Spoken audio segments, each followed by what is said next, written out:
Hey, it's Angie with News OK. I'm out here at the Governor's Mansion Pavilion where many big-name NFL football players will be in attendance. They're here for an event called Undefeated.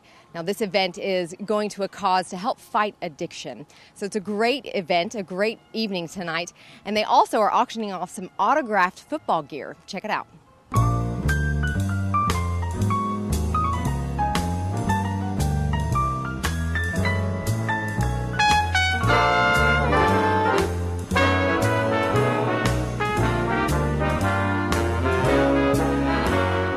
All right, we are here with Jim Riley. Now, you obviously have a big heart for this outreach, which tell us exactly what the Jim Riley outreach does.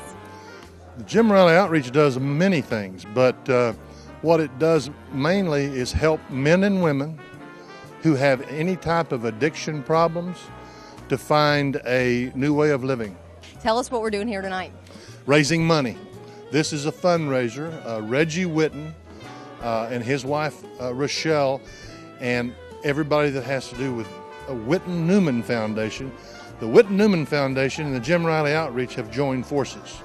Well, it's just so very exciting. My sister and I decided we wanted to help Jim raise money. The economy has been such where funding has simply dried up in a lot of areas, and Jim does so much to help local kids keep them off drugs, alcohol, other addiction issues, which is what our Whitten-Newman Foundation is all about. By joining forces with him, my sister and I believed very clearly we could come up with a theme and the support from not only political figures but athletes to make things happen.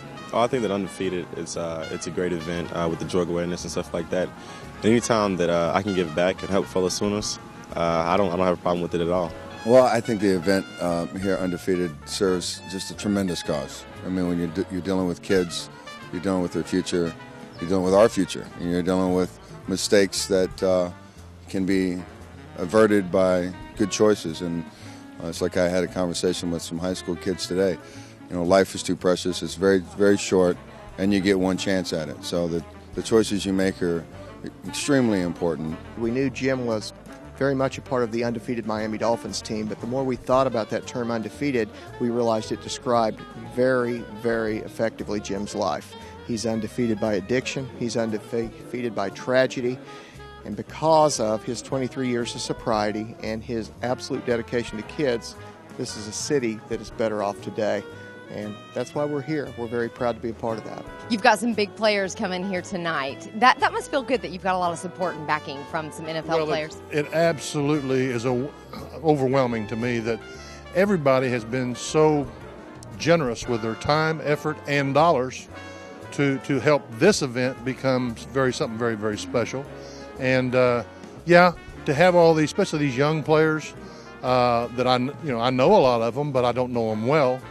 But to have them come forward and do something like this is really special.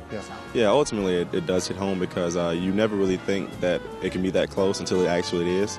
And ultimately, what you got to do is just try to, lead by example. Show people that, the things that you do, that you walk the straight and narrow path. Sometimes kids just need a little bump to get back on to the right track. And they want to know people that are out there that care about them. Their teachers, their moms, their dads, and then sometimes they're strangers. So anytime I get an opportunity to come back and visit with children and give back to a cause such as the Undefeated campaign, it's a worthwhile effort.